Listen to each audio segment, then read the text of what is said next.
All right, welcome back to the Half Court Podcast, a part of the Prairie Puck Boys. I'm Mike, and this is Noah, and we're going to talk about the 2019-2020 season. We just talked about our top 50 players of the decade last episode. Feel free to go. Very, very long podcast. Yes, it was. Everybody watched it to the end, but I hope you did. I hope you did, because Good episode. I think we put some good insight in it, and I think it was a very good episode for our first episode.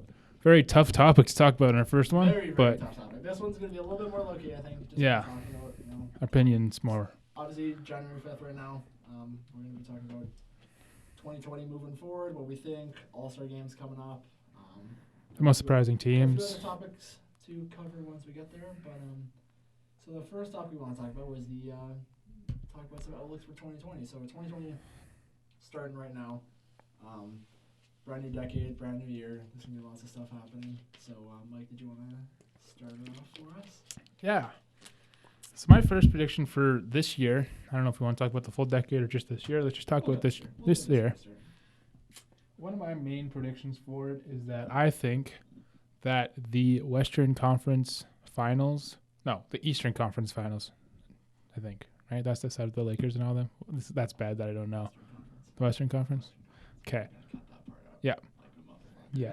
So the Western Conference Finals is not going to be the Lakers versus the Clippers. I think it's going to be a different team. I think it's going to be a surprising team. I think it's going to be a team that a whole lot of people don't see coming.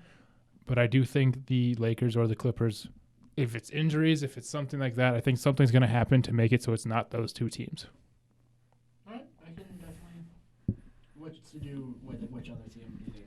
Do you think the Lakers or the Clippers are going to make it, or do you think it's going to be a whole different lineup? I think one of the two teams will make it, but I think a team like the Nuggets could probably surprise some people. Maybe a team like the Rockets, if they get their crap together and Russell Westbrook can hit some shots. Yeah. I definitely think this team could definitely do some damage, but I could definitely. I think.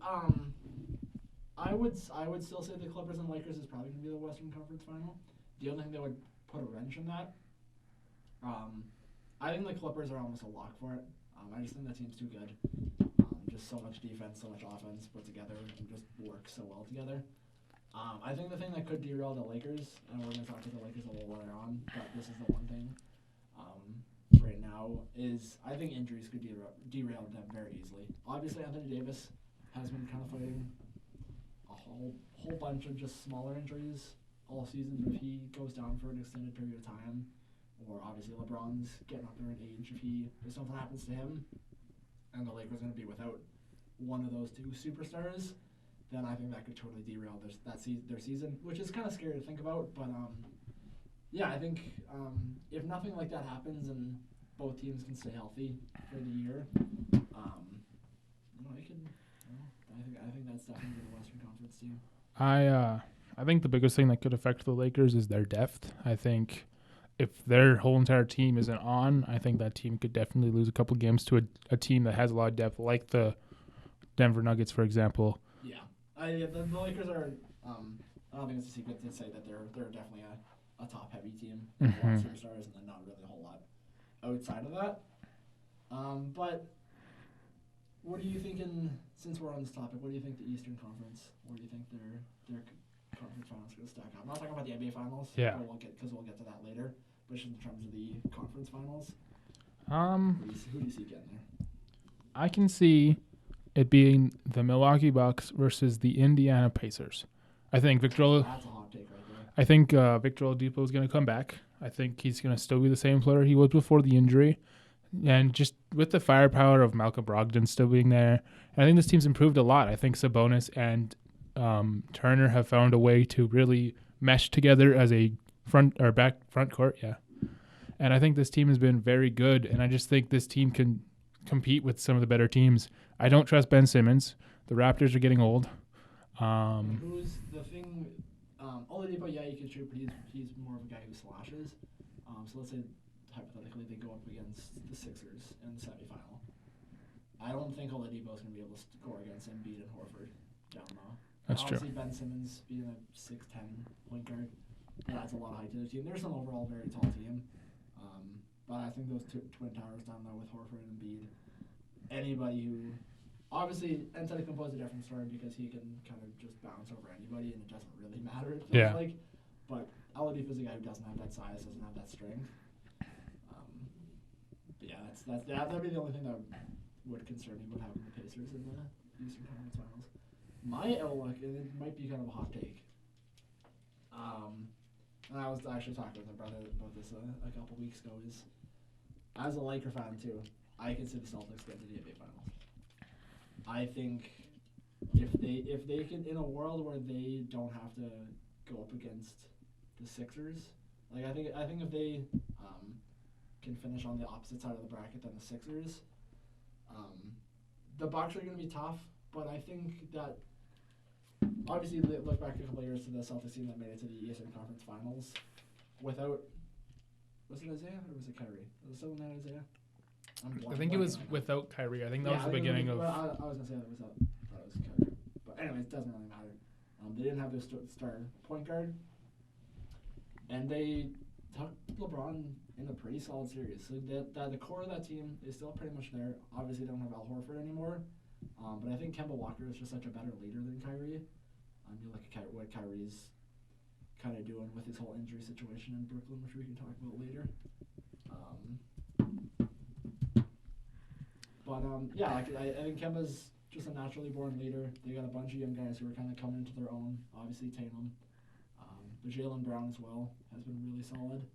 I'm drawing a blank. Williams off the bench, they're big. Oh, Robert Williams. Yeah. He's been playing really well. Time machine. Aqua Fall obviously going to start averaging 50 pretty soon. Yeah.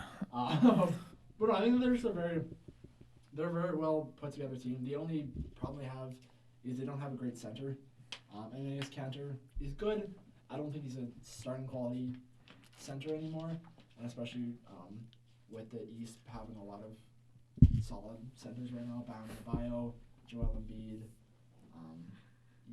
You can even look at Brook Lopez. He's a big contributor to that Bucks team. But even with all those problems, I do see the Celtics team. If they can end up on the right side of the bracket, they could end up in the NBA Finals. All right. I definitely can imagine that happening. I think that team is very good. Now, I think Kemba Walker is just a whole different look for them. I think he's definitely a different look, but I think as an individual player, Kyrie's a better player. Mm-hmm. But in that system, Kemba fits far better.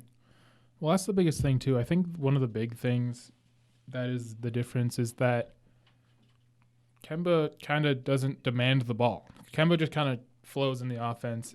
No, exactly, and that's what he did. He obviously, if you look back to his days in Charlotte, he can command the ball when he wants to, but now that he knows he's on a better team, and he has guys around him that actually know how to play the game of basketball, he can kind of take a step back some nights and let, I don't know, Jason Tatum go for 30, Jaylen Brown go for 30, right? Like, so I think he's the perfect fit for a young and up and coming team. I think they could very well. This could be the year that they could make that jump. Sorry. I think the most important player for that team, if they're going to do that, is Gordon Hayward. I think if Gordon Hayward, I forgot. Yeah, Gordon Hayward's definitely a key piece in that puzzle. If Gordon Hayward can continue to be a good player, I think he's been playing very well this year. Very good bounce back for him, considering what happened last year and the year before to him. I think this year is definitely a very good season for him so far, and I think he's going to continue to develop into the player he was before. I believe that it's going to be a lot easier for them going forward with the team that they have. Also, my apologies. It was Grant Williams, not Robert Williams. They have two Williams on the team. Being honest, like, even you look at a guy like Romeo Langford, he's another super young guy, and if he can kind of find his role on that team, Marcus Smart as well, good defensive player. I mean, they got a lot of super young guys that you got to worry about, which as a Laker fan kind of scares me because I don't want to see the Celtics raise another banner anytime soon. Moving on to another outlook. I can see James Harden averaging 40 this year. He's averaging 38.5 right now. I feel like this might be the year he turns it on in the second half. It would not it wouldn't surprise me at this point if he averaged 40 for the season. And that I never thought I would say that after Kobe averaging 35 about a decade ago, or more than a decade ago, almost 15 years. Holy shit, I'm old. But no, like he is. Russell Westbrook is taking a few of the shots, a lot of nights, but I think we're getting to the point in the season where, playoffs start to. You'll start to see where you're going to see in the playoffs, and I think James Harden's going to want to start taking over a little bit more. And if you can put it in kill mode for the last 4 months of the season, it might be pretty scary for the league. My next prediction is that I think the Detroit Pistons are going to trade both Blake Griffin and Andre Drummond. I think they're going to blow it up. I think they might even trade Derrick Rose as well. I think they're going to trade Andre Drummond to the Hawks. The Hawk for who? A couple of their young pieces. I think either DeAndre Hunter or Cam Reddish, one of those two. I can see Cam Reddish going. Cam Reddish, I think, is a guy who, he still has a lot of potential. He just hasn't been able to show it, at least in his first season. And you can't really base a guy's whole career off of half a season even. But I agree. I think Drummond going to the Hawks would definitely make sense with what they got going with John Collins and Trae Young. Mm-hmm. Trae Young's just such an unbelievable player, and the fact that he's only in his second season, I think he definitely gets overshadowed by Luka, but he's definitely top 20 player in this league, top 15 for sure. And then the Blake Griffin trade, I think they're going to trade. I think a power forward is going to Portland, but I think it's going to be Blake Griffin and not Kevin Love. I was about to say, what do you think of Blake Griffin going to Portland? Because I don't think that would work as well as Kevin Love.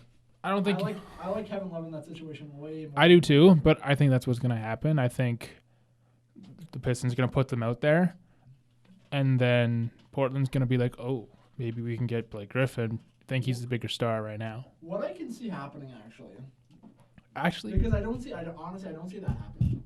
But what I do see happening is Cleveland's asking price just being stupidly high. And they just want way too many picks, and they want way too many young pieces, and the Portland Trailblazers be like, he's just not worth that. He's getting old. We're really not even in a situation that we're going to be contending anytime soon. We need those pieces. And then after those trade talks break down, I can see Detroit being like, hey, you know what? I see you need a power forward. What about Blake Griffin? We'll give him to you for a little bit less. That's how I can see him getting to Portland. Because the Portland Trailblazers... Just dropped this phone. I can see the Portland Trailblazers getting him. I think they need a power forward. Yeah, definitely. I don't know who it's going to be. Like I said, could be Blake Griffin, could be Kevin Love, could be something completely different. We don't know about. I could also see Blake Griffin potentially going to a team like Miami. Maybe trades like Justice Winslow going the other way, maybe. I just think this team does need another star. I think Bam Adebayo is getting there, but I don't think he's quite the star yet. Well, and the thing with Bam Adebayo is he's an unbelievable guy. I think he's going to be an all-star. Maybe not this year, but in years to come. He's just undersized for a center position. I think they could bring in somebody a little bit bigger than him and slide him to power forward. Obviously, he doesn't stretch the floor as much as you might want him to. But I think if you could move him to power forward and then bring in somebody else to run your center, like obviously keep Tyler Hero, Jimmy Butler, those guys. Kendrick Nunn is another good piece for them. So that's how I see that Miami Heat team.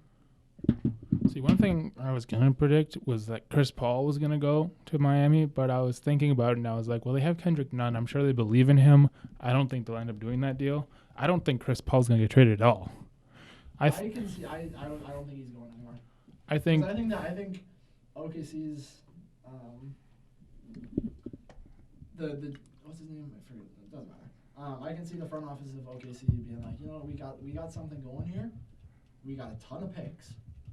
They got the haul from the Clippers, from Paul George. So we say, we sit back, let Shea improve, let our draft picks in 2020 come in, because there are going to be a lot of them. Mm-hmm. Let Chris Paul kind of develop and help kind of grow those guys, and then boom, we're right back in a couple of years. That's how that seems pretty likely to me, because Chris Paul is always going to be one of those guys, even if he's not contributing on the court. Yeah, he's always going to be an off the court dude that you love to have in the locker room. Well, that's one thing I think that's going to happen too. I think Steven Adams might get traded just so you can bring in more younger assets. I mean, he is still a pretty young player. I think he's only 26, 25 or something like that. Mid-20s, yeah. He's still relatively young. So if they do keep him, I still think that's a good pick for him. But I think he's been kind of a disappointment this year. People kind of came into the year thinking maybe he'll average 17 and 10. I think he's only averaging like 12 and 10. I think somewhere around there, yeah. But I think he could Sure. definitely be a lot better for this team. And the scary part is he's not been that for this team. And if he does, then this team could be even He better. can turn it on in the second half. That's going to be scary. All right. And did you have one last prediction? I think. My last one was Harden averaging 40. Oh, right. Which I don't think is that huge of a dark horse because I think a lot of people are thinking that. But I mean, the fact that that's even being brought up, that somebody could average 40 in today's NBA. I think Tracy McGrady and Scottie Pippen have a bet on it. That wouldn't surprise me, honestly. I think they said it on the jump or something. They're like, yeah, I'll bet you dinner that James Harden will average 40. And I was like, all right. That'd be crazy. Anyways, moving on to our next segment here. Talking about the All-Star weekend, All-Star festivities, all sorts of All-Star stuff. Before we get to our predictions for who's going to be in the game, I saw something on Twitter, and I want to bring it up to you because I actually want to see what you think about it. It was Slam Magazine tweeted out, talking about, because let's be honest, All-Star Saturday weekend isn't what it used to be. Yeah. I think there was that one dunk contest between Aaron Gordon and Zach LaVine a couple of years ago that was unreal. But really, the three-point contest has kind of become the main attraction for it. But one thing that I think could be kind of interesting is a one-on-one tournament, like a King's Court sort of thing. So you don't get like, because, 3-point dunk contest, you get kind of guys who aren't all-stars. You get the guys who are the all-stars. And you play a game like a King's Court. Whoever ends up winning, you could say, I don't know, if you want to make it a little interesting, add some money to it, like whoever wins gets like a $250,000 bonus or something crazy like that. So guys actually care about playing in it and actually like want to perform. That'd be cool to see. It might be kind of weird with like there could be like a guard side and then like a big side and they could kind of like do like a round robin. So I don't know. I don't know how it would work out, but I think it'd be super cool to see. What do you have to say about it? Do you have any opinions? So one thing I was thinking about when it came to that, it's funny, I was typing that as you were telling me about it. I didn't actually know you were talking about it first. But I kind of like the idea of halfway through the season, I think the NBA is actually talking about this. They brought up to the NBAPA. Yeah, so talking about having a mid-season tournament. And I think the best way to do this is having this mid-season tournament and having the winning like conference be the kind of like the MLB All-Star game and have the winner have home court advantage in the finals. I think that'd be a really or an extra pick. That'd be cool too. Like even the first pick. Kind of like mid-first round maybe. Or even like the first pick. Like that'd be obviously OP because if one team wins and they're the best team in the league, they get an extra. Yeah, let's say like last year the Warriors win, they get the first pick, they get Zion. Like it's a little OP. It'd be cool. It'd be interesting for sure. Just see the level of play. The one I remember seeing that on social media a couple of weeks ago. I think that'd be cool to see as a fan. The only reason I don't think it's gonna happen is because the NBA's already talked the NBA players are already talking about they want a shorter season. Yeah. I think 82 games is too long. So if you add more games on top of that, unless they shorten the season. I think the conversation. I think the conversation was 75 games and then this tournament. I think that's what they suggested. Something like that. Could be wrong. Let me know if I'm wrong. Yeah, I mean, it doesn't, like, but again, like, it just doesn't really, it's, 75, that's 7 games difference, and depending on how long the tournament is, you really might only be saving 1 or 2 games, and you'd be better just to rest your guys for those 2 games, right?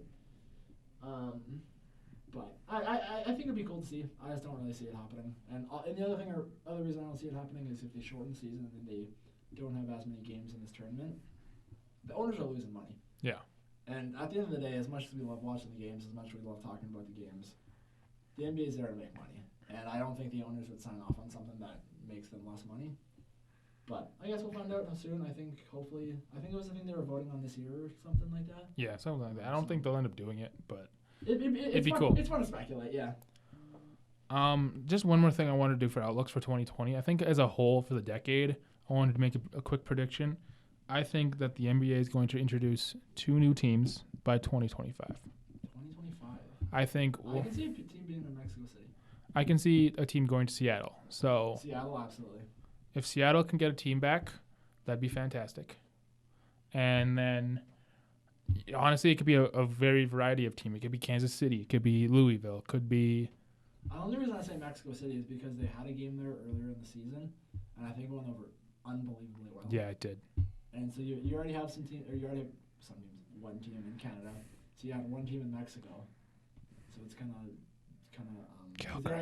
obviously the NBA is trying to broaden the game to different countries, and with the whole thing that happened with China, they kind of got to go into different markets. And I think Mexico might be the perfect market for them.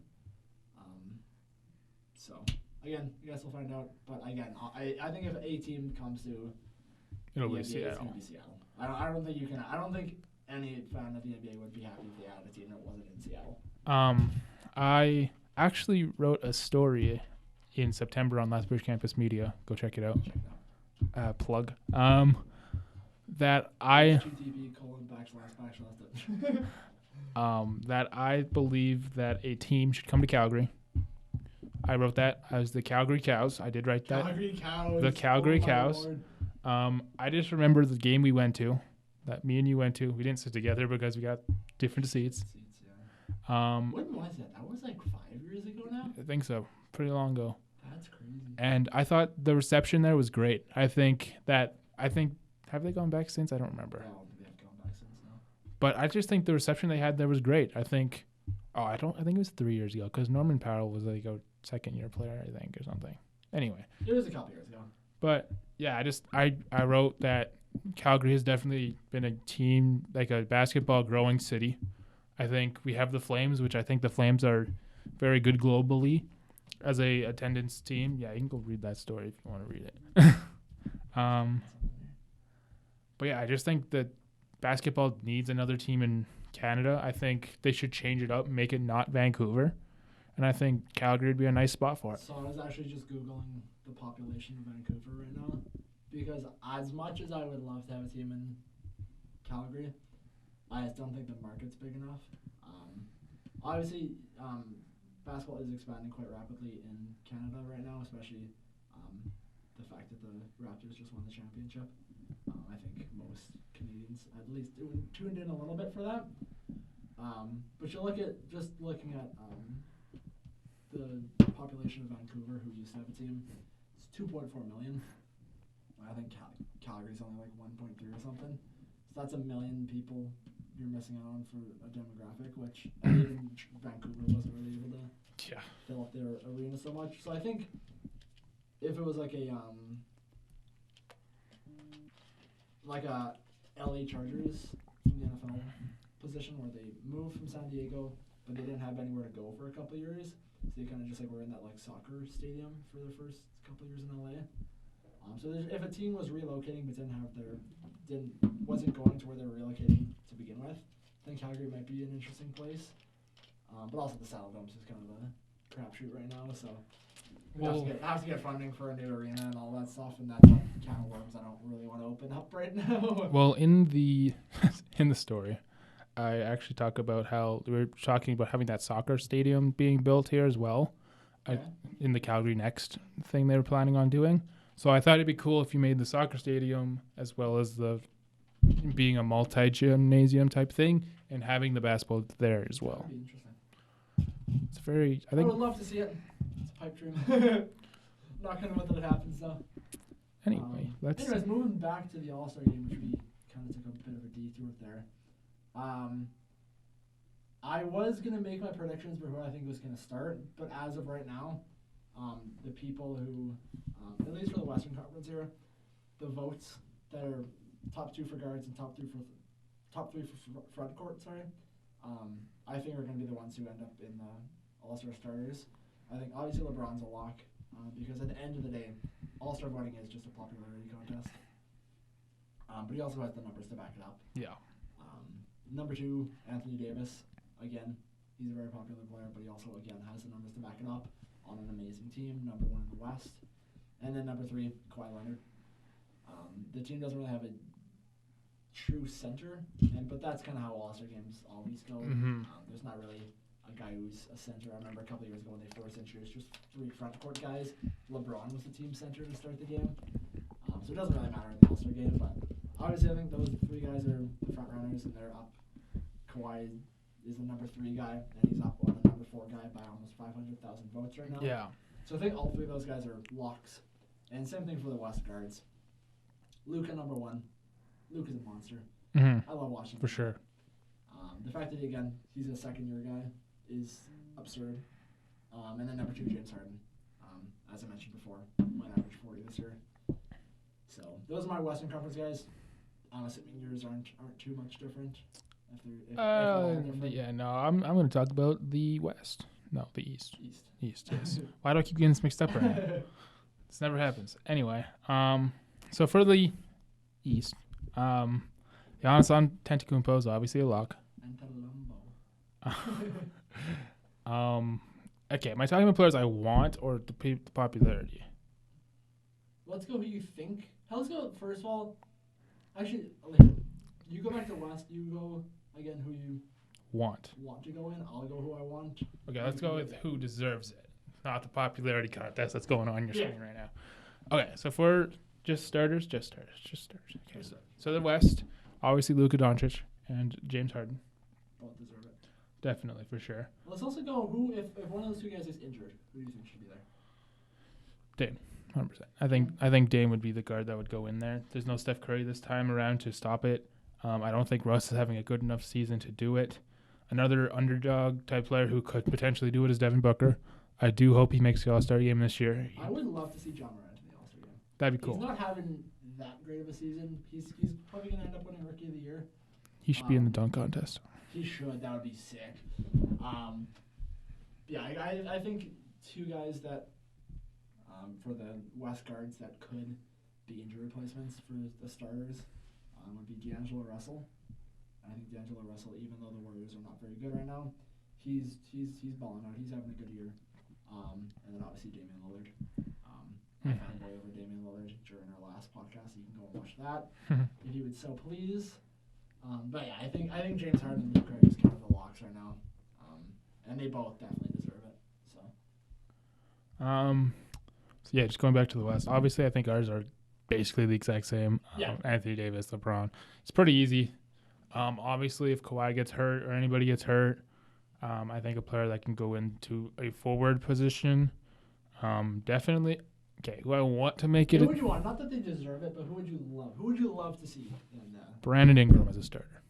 I was going to say the same thing, honestly. I was going to say Brandon Ingram, or I would love to see Jokic. It's probably going to be Paul George, but I want it to be Brandon Ingram. I would love. No, Brandon Ingram, as much shit as I gave him when he was on the Lakers, he's been hooping this year. Like a hooping.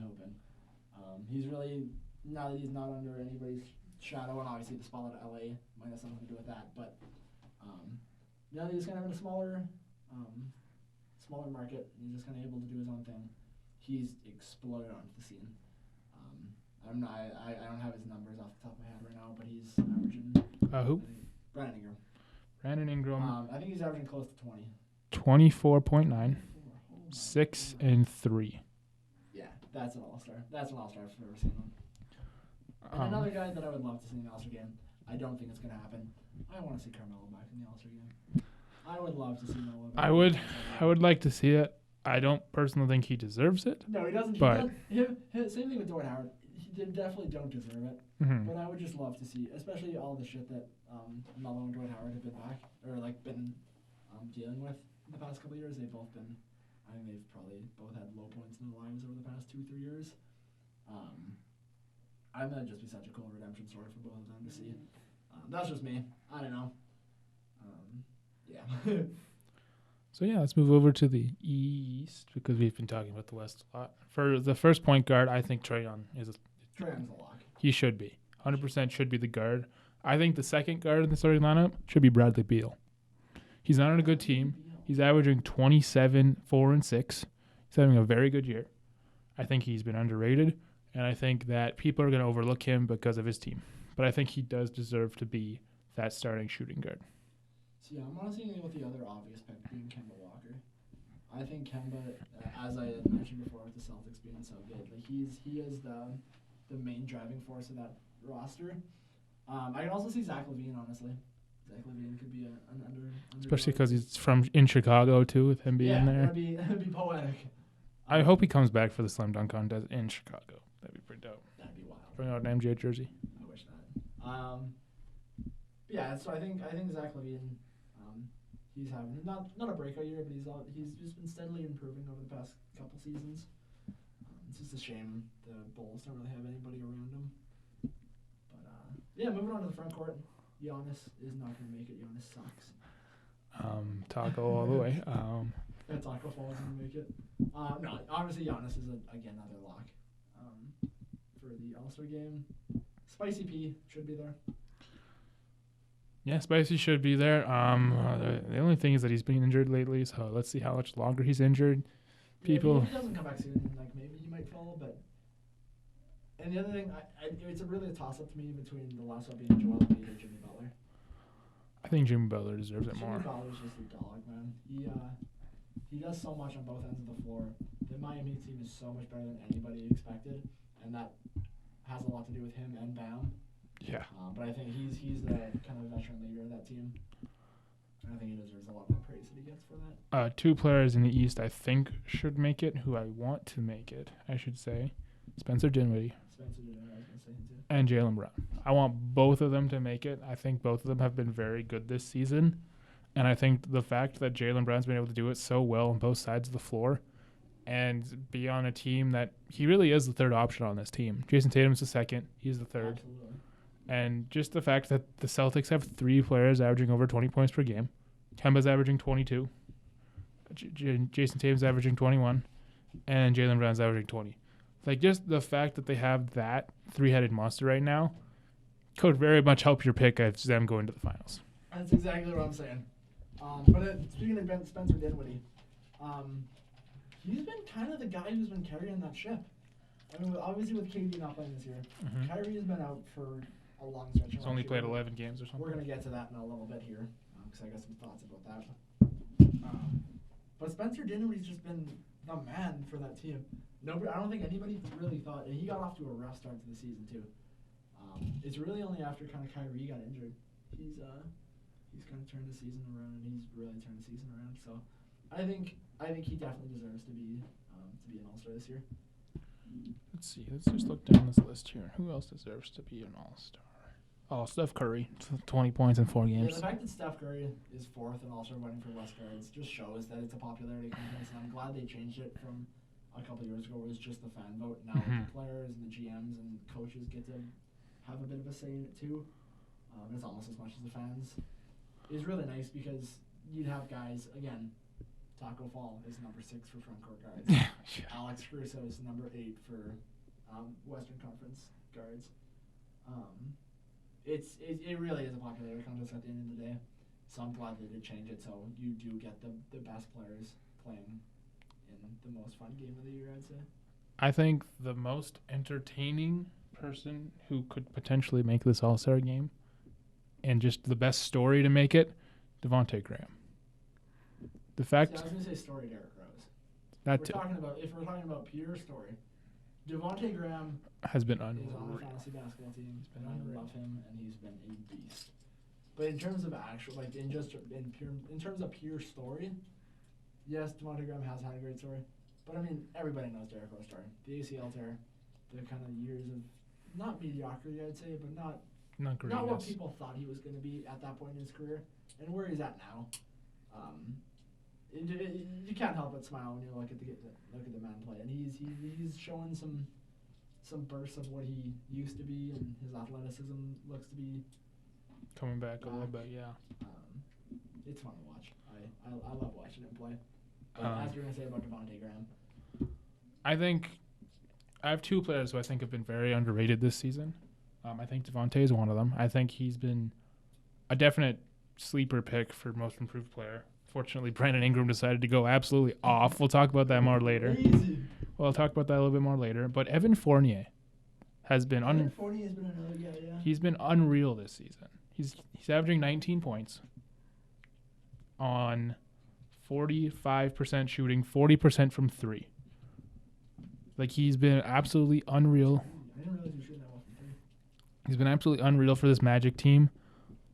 He's absolutely carried that team some games. And the fact that John Isaac is now out, they're going to need him even more. I think honestly he's able to carry that load. I don't think the pressure's gonna be too much for him. Moving on to our next segment here, unless you have something else to talk about with the All-Stars. No, I don't. So we're gonna be talking about each of our most surprising teams and most disappointing teams. So I can start her off here. I think my most surprising team, I don't think anybody expected them to be this good, is the Miami Heat. Was that yours too? Oh, no, I can change mine. One of them. They're just the guys they have on the team just work so well together. They're all not great defensive players, but they're all guys who work on the defensive end. You also have guys on pretty much every team that they're offensive guys, whatever. They don't really care too much about the defensive end. But it seems like every single guy on the Miami Heat really truly cares about the defensive end. And they're one of the best home. They are the best home team in the entire league. They've only lost one game at home this year, which shows they really rely on their fans and the energy that brings. And at 26 and 10, being third in the East, I expected them to be a playoff team, but I thought they were going to be like 6 or 7. I did not expect them to be higher than the Sixers, than the Toronto Raptors. They're half game back in Boston. Mm-hmm. That's crazy. I don't think anybody really expected that, but I'm happy it's happening because they're a fun team to watch, especially with Tyler Hero. Love that guy. Just staying in the Eastern Conference, I think my surprise team is the Charlotte Hornets. I think the fact that they're only 2 games out of the 8th place, everybody thought that they could have potentially been the Charlotte team a couple years ago that had the worst record ever. Yeah. They had the potential. And you can just see that all of these players are starting to become a little bit better and improving a lot. Playing with a chip on their shoulder. They are, for sure. They heard all the talk about people being like, oh, this team sucks. Like, nobody's going to be – like, where's their scoring coming from? And Dwayne Bacon, Devontae Graham, these guys are like, all right, I'll show you what I'm capable of doing. Terry Rozier's averaging 17. Terry Rozier, yeah. Like, they've been unreal they haven't been unreal. They're still 15 and 23. But I think that I'd say that's unreal for the Charlotte Hornets team. I was expecting them to be the worst team in the league right now.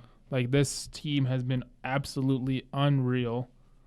And then just because we talked about the East, let's talk about the West a little bit. Before we get to the West, one more surprising team for the exact opposite reasons in the East. The disappointing is the team. Atlanta Hawks. Yes, disappointing team. Teams. I was expecting the Hawks to be a playoff team, 1,000%. I know that has something to do with John Collins being suspended for Being dumb and taking PEDs. But you look at Trae Young, what he's been able to do. Yeah. And the fact that team only has 8 wins is really sad.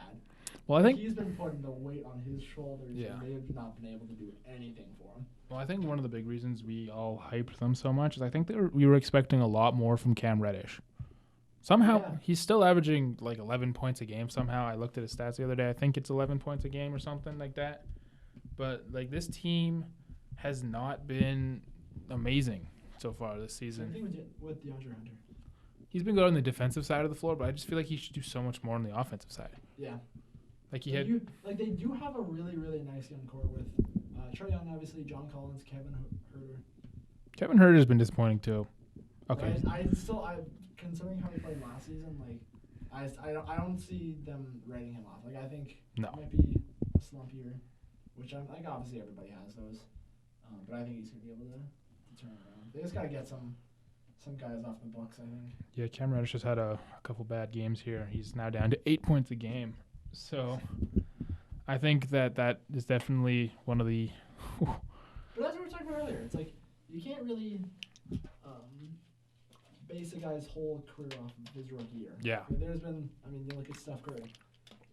Nobody really talked about much in his rookie year, and it looked like he was going to have an injury-riddled career. Mm-hmm. And you look at him now, and he's one of the best players ever. So hopefully, I wouldn't say it's time to blow that team up. But adding a piece like Drummond could be the. Yeah, exactly. So bye, even though you're the worst team in the league. But yeah, just moving on to the Western Conference, I think we should mention this team. I think this team has been absolutely unreal. OKC, we talked about it earlier with Chris Paul and all of them. I think nobody thought this team. Well, actually, the predictions like Las Vegas had them at like 35 wins. People still thought they were going to be decent, but like I didn't actually think. I wasn't expecting a whole lot. Shea Gilgeous-Alexander has been. Yeah, he's been like I thought he was going to be good as in like he averaged 10 and 5 again like he did last year. But now he's at 20 a game, and he's been absolutely unreal for this team. Well, I think the thing with the OKC Thunder is they. I don't know. I'm not even sure if they thought they were going to be this good, but because they just play with such like a free flowing, kind of not careless, but just like whatever happens kind of mentality. Like getting the ball around, and obviously Shea's kind of had the green light for whatever he wants to take, and I mean Chris Paul's leadership is unmatched, really. Yeah, you can't really compare it to anybody else. So I don't know. There's not really a whole lot of too surprising teams in the West. Things have kind of gone outside of the Thunder how I was predicting.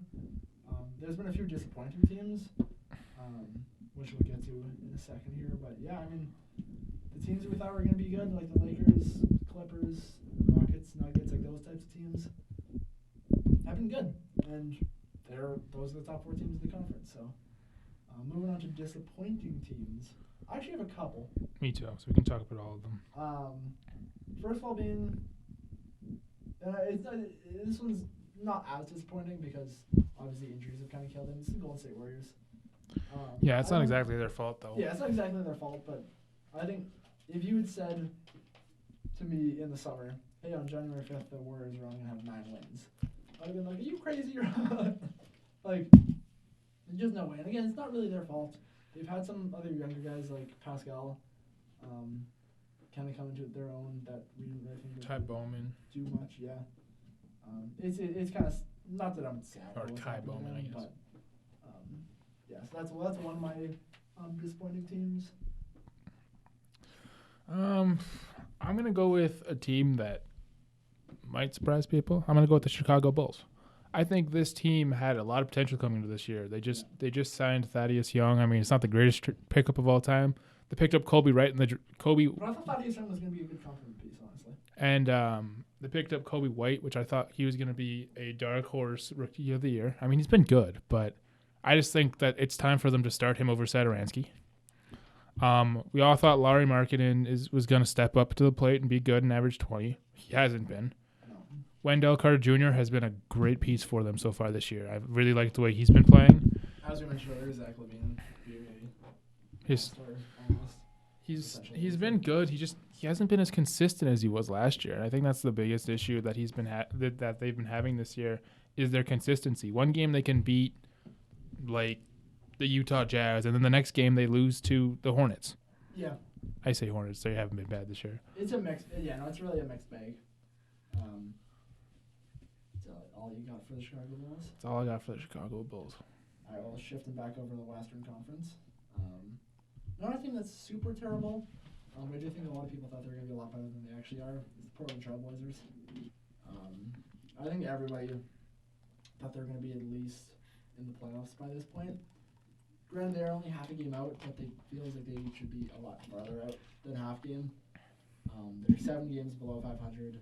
Lots of people are saying they might blow it up. Just blow up the team. I just think they should buy. That's all I think. Yeah, I think they're a piece or two away. Like one good guard, or what? So not one guard, one good big, and then like a good role piece, like a good guy off the bench that can kind of come in, light the spark. I think that's really all they're. Oh, wait, can they still? Could they compete with the Lakers if they got that? No. Could they compete with the Clippers if they got that? No. But I think they're a good Western Conference team. Well, I think one thing they should consider doing, since Nurkic is going to come back soon. Well, we hope. Hopefully he's okay. I hope that they trade Whiteside for Kevin Love. I think that's their ideal trade. That's in a perfect world, yeah.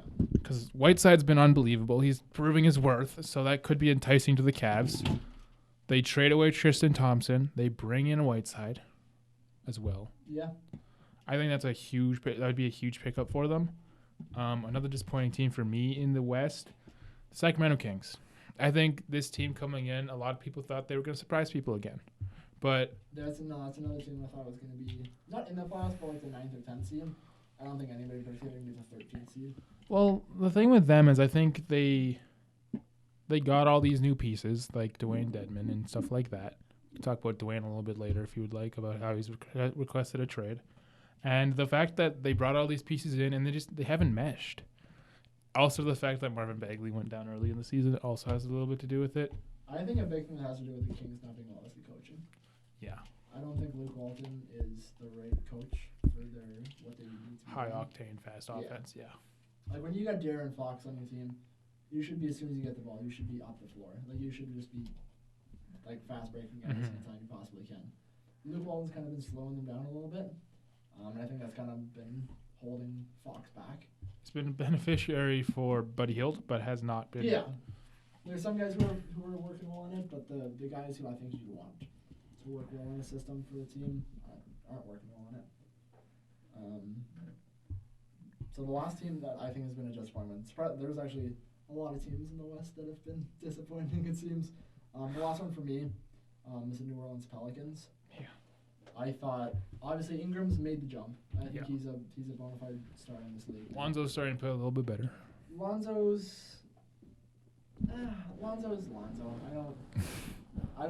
Even when he got drafted, I never thought he was going to be a superstar. But he's doing what he needs to do. I think maybe once they get Zion back, we'll see how Zion plays. We're going to talk about Zion and that whole situation a little bit later on as well. But yeah, I just thought they would be. I thought they'd have a lot more. I thought they'd be around 500, if I'm being honest. Just to add a little bit to this, each conference, who's been your surprise player in the Surprise player. For the West, for me, I have to go with Andrew Wiggins. I have to. Andrew Wiggins, yeah. He's been an absolutely different player. You can tell he's gone to the gym.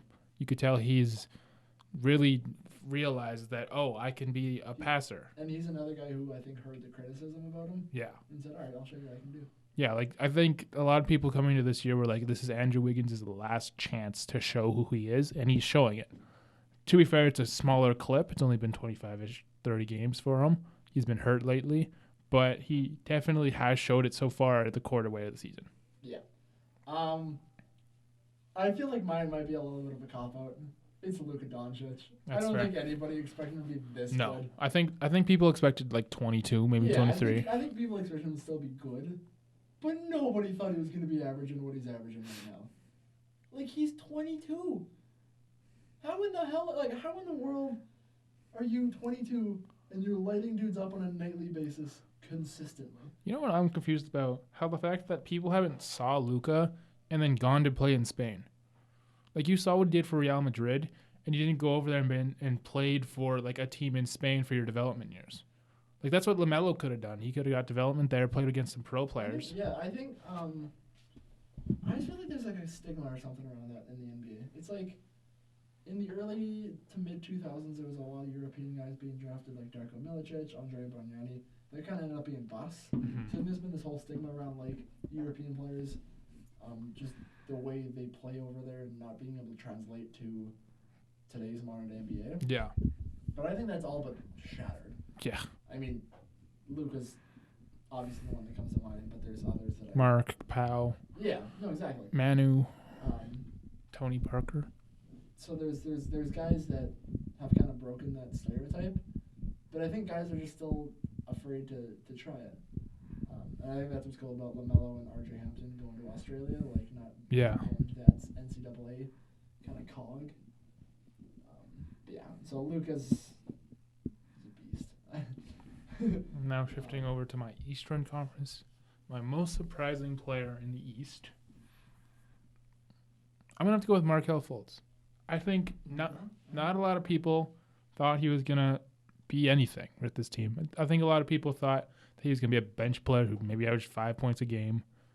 Last time I looked at his stats, I check stats out like every day, but I guess I just forgot to today because I was traveling back here. Right now he's averaging 11, 4, 12 or 1.2 steals per game and 2.9 rebounds a game. Like, he's been a surprise to me, I think. I think he took that starting job from DJ Augustine. He's done a very good job of trying to keep it. Augustine has been playing very well off the bench, though. But I think that's a good role for him. Yeah. I mean, I think Fultz, as much, it's just that's just one of the weirdest stories in the NBA. It had, yeah, Like, absolutely. I love to see him kind of, not thriving, but like kind of getting back to where he should be. But, like when he got drafted, if you had said, oh yeah, he's a surprise that he's averaging 11 in a good way. Right? Yeah. I don't for the East, I don't really have any guys that are like, obviously Devontae Graham's been a surprise, but we already kind of touched on that. Trae Young's kind of the same thing as Luka. Yeah. I mean, you expect him to have a little bit of a sophomore slump, and he just comes and elevates his game even more. I have another one. Who's your other one? Luke Kennard. Luke Kennard has been very good for the Pistons so far this year. He's been hitting the three at a pretty good clip. I think he's over 40% as well. I think he's like 43 or something. He has really been a very good player for this team. When players like Drummond and Griffin are not having their good nights, he seems to step up in that and really decide to score the ball. Yeah, no, he knows when he needs to shine. He really reminds me of a Klay Thompson. He reminds me of that type of player who can play defense and shoot the three at a very good clip. Absolutely. I have a question for you. So, talking about guys who are surprising, are you surprised that Fred VanVleet has been playing how he's been playing? I personally thought that they were going to start Norman Powell this year. I thought that they were going to keep Fred VanVleet where he was. I thought it was a really big risk to put him in the starting lineup and kind of ruin that bench role for him. But I think he's performed really, really well in that role.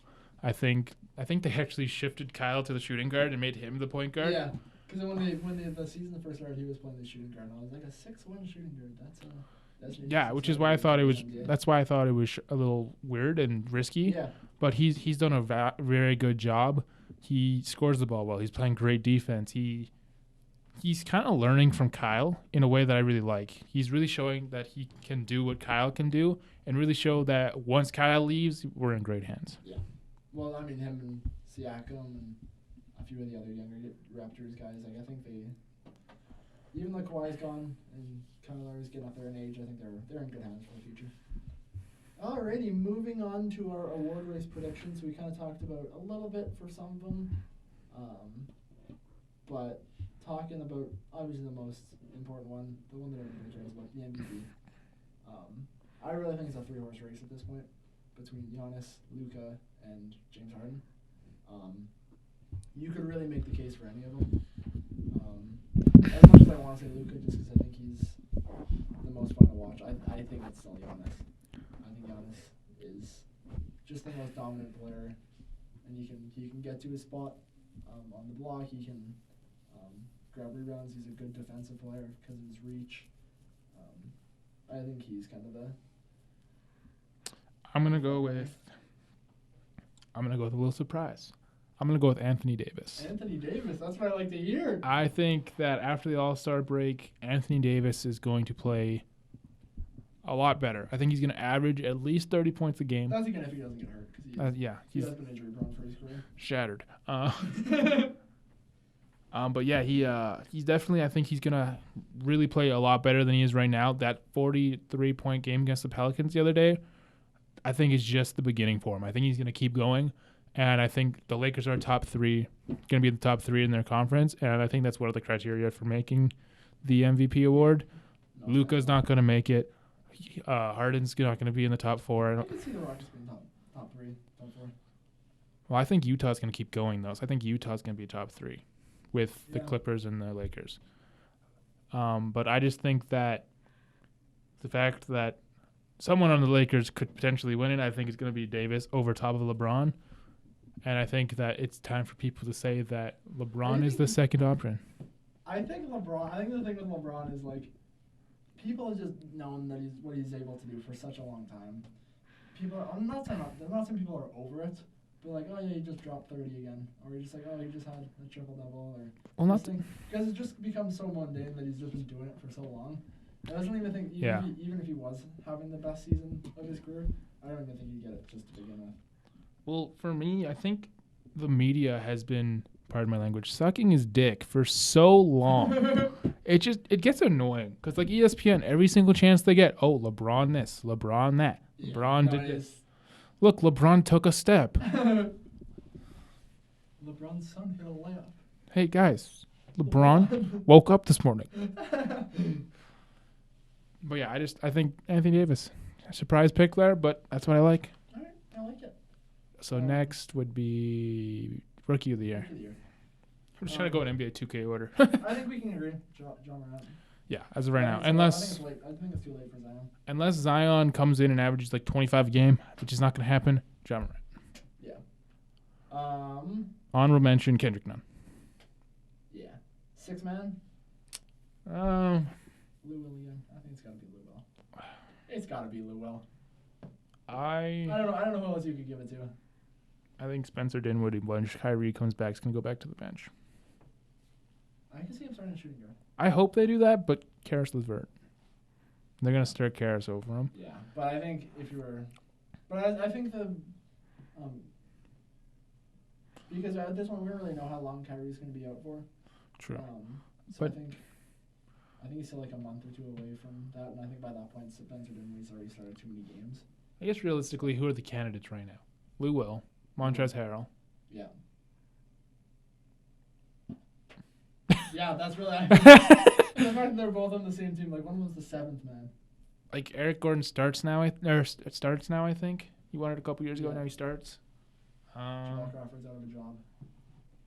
Get this man in the league. Fred VanVleet's starting. Norman Powell could be a surprise pick if he comes back. We'll see how he is when he returns from... I'm surprised Serge isn't a candidate, but he hasn't been playing that well. Now he's starting. But he's kind of been disappointing. So yeah, I guess we both agree. Lou Will probably. Most improved. Most improved is gonna be interesting. Yeah. So the next would be. Is it weird that I can see Siakam winning it again? I just think there's been so many jumps this year though that it's hard for him to win it twice. Yeah, I mean like Devontae Graham could be there. Bam. Brandon Ingram. I think Brandon Ingram's gonna win it realistically. Who else has jumped? Even Luka could win it. I think I would pick Devontae Graham honestly, just because like at least Ingram sort of. He averaged like decent. 18, I think. He was, like, decent. Devontae Graham, I don't think anybody had ever heard of him last I think year. he averaged 4 points a game Yeah. or something like He that. did nothing, and now he's the 20+ point scorer. I'm doing my career right now in NBA 2K, and I made it before Devontae blew up, so he's still like the 12th man. And it's kind of funny to watch. And I play with him I play like with him sometimes just for, I don't know why. Yeah. And I just feed him. I'm like, hey, take a 3. Then lastly, Well, there's a couple more, I think, isn't there? Defensive Player of the Year defensive player. and Coach of the Year, probably. I wasn't gonna do Coach of the Year, but Executive of the Year. I think defensive player of the year could go to Gobert again. I'm gonna go Paul George. Could be Kawhi if he played more games. But I think Kawhi takes too many games. Actually, hold on. John Isaac, if he comes back, he's been pretty good. Yeah. On the defensive side of the ball. Coach of the Year. Come on, I think it's an easy one.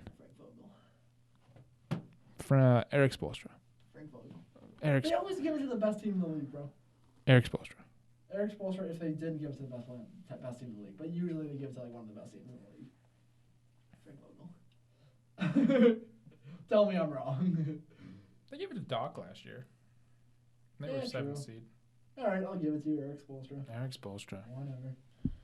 All right. All right, some last things to. Yeah, we got What some. time we got? Yeah, we're about like 59 minutes. We can talk about a couple of these. Take out the Raptors, Lakers part. We're good there. Yeah, we'll talk about it. All right, so basically we're at the last little section here. Talking about injuries. All right, So so first of all, start- load management. What do you feel about it, Mike?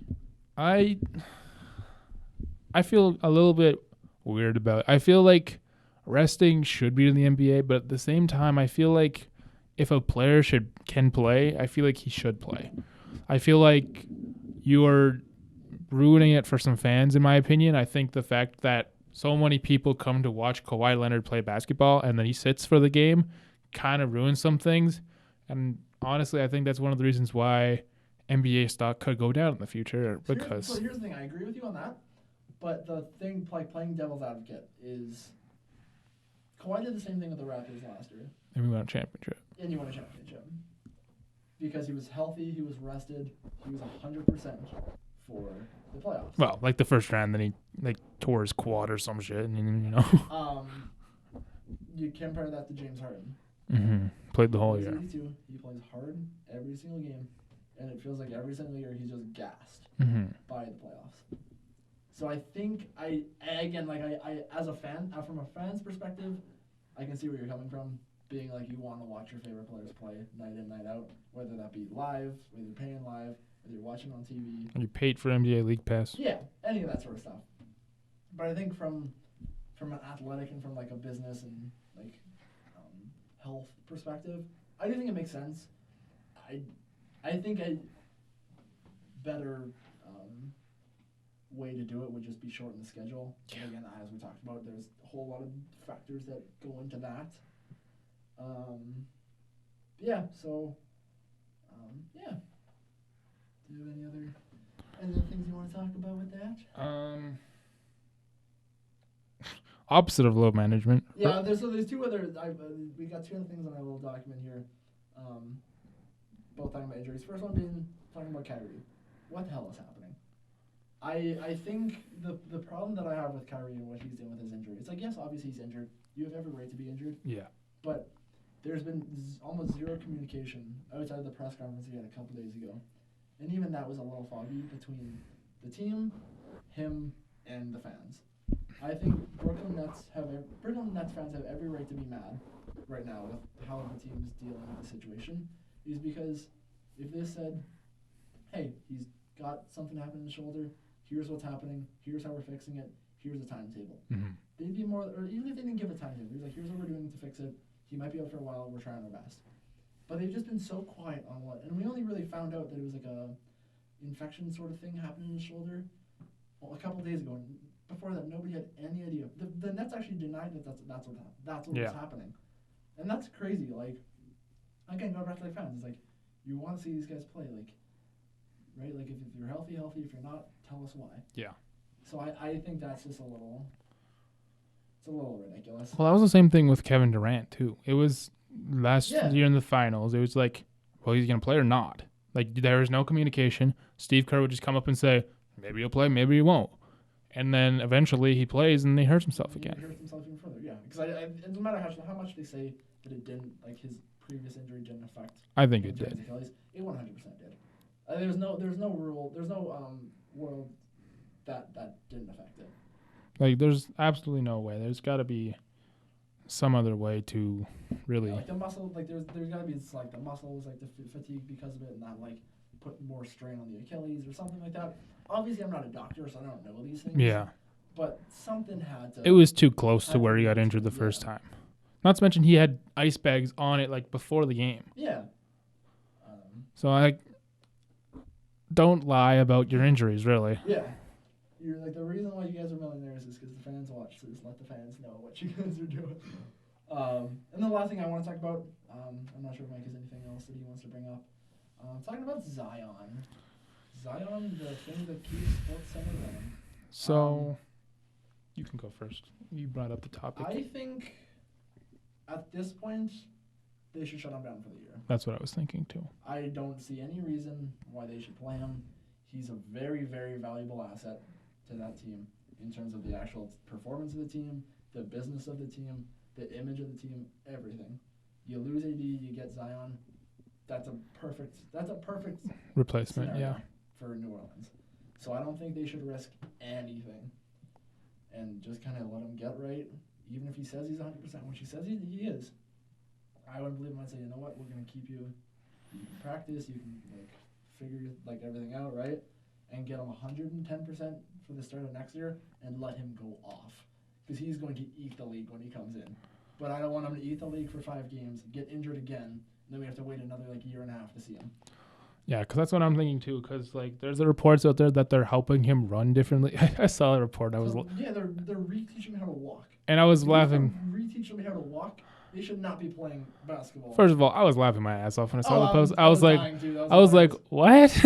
But anyway, I just think the That news broke, I think, during the Christmas Day Yeah. Pelicans game. And me and my brother Josh, we kind of looked at each other and were like, "Sir, they're teaching how to do what?" So yeah, they're like, I just think they should shut him down because honestly, that's not going to help him really. If you're teaching him how to re-walk, it's going to take a process to get that. And I just think he needs some time to like reevaluate his body really. If they think he's too big and he's going to keep hurting himself, let him lose a little bit of weight. He probably won't, but let him lose a little bit of weight. Yeah. Like let him have the summer. Like your team's already bad.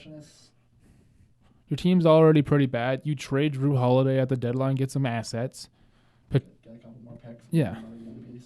Then you bring in, if you get the first pick, like an RJ Hampton or a LaMelo Ball.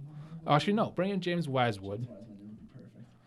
Bring in James Wiseman for that center spot. Sorry, Jackson Hayes. You just lost your spot after your first year. And then there you go from there. Then you have two mega pieces that you can bring in. And suddenly you look... technically rookies at that point because I don't want to be considered a rookie. Stupid Ben Simmons changing that rule. Yeah, I just think that this... I think that's a smart move. I mean, I don't think they're going to do it because they're... Zion's going to put butts in seats and that's going to make them money. But I think if they were looking at the long run, I think that's the safest thing to do. Boom. Is there anything else we can talk about? Can we talk about Kevin Love? Just for a second. Yeah, sure.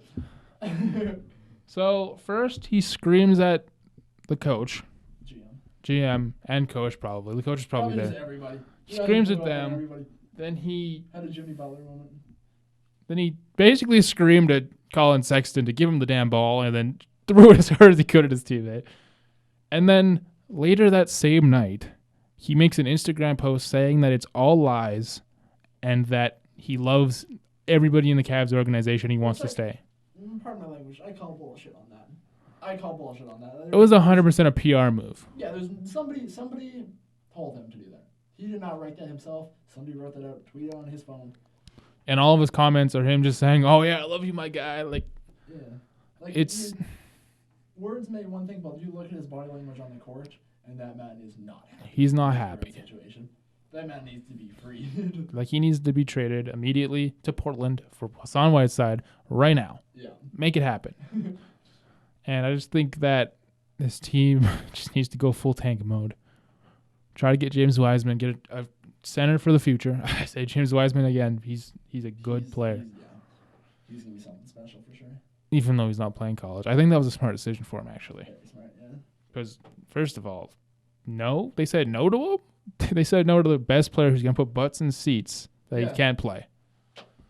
Like, that's why I'm going back to thinking about the NCAA. That's why I just think I think guys should just go overseas. First, they get paid. Go play with LaMelo Ball. Second, they're playing grown men. So you can kind of, and apparently, like, the physicality is more than the NBA. I don't really watch a whole lot of Euro basketball, or even really NCAA for that matter. But I look at the stats. I don't like. You're looking at what guys are coming over and doing now in the NBA who were in Europe. It's worth the risk, I think. I think the worst player who's come overseas in the last 5 years has been Emmanuel Mudiay, and that's saying something because he even had some decent years. Yeah, he's a good role player. Yeah, I think with that we're just about done for our second episode. There we go. That's 2 done. Boom. Let us know what you want us to do. Let me know if you want me to make a separate logo for this podcast, or if you want to just throw the Prairie Puck Boys logo on there. It'll feel a little bit bad for Noah because it's the 4 of us without him in it. Yeah, that's fine. But yeah, let us know what you want to do. And yeah. All right, thanks for tuning in again, guys. And I will tell the other guys that I'm doing this. All right, and see you guys later.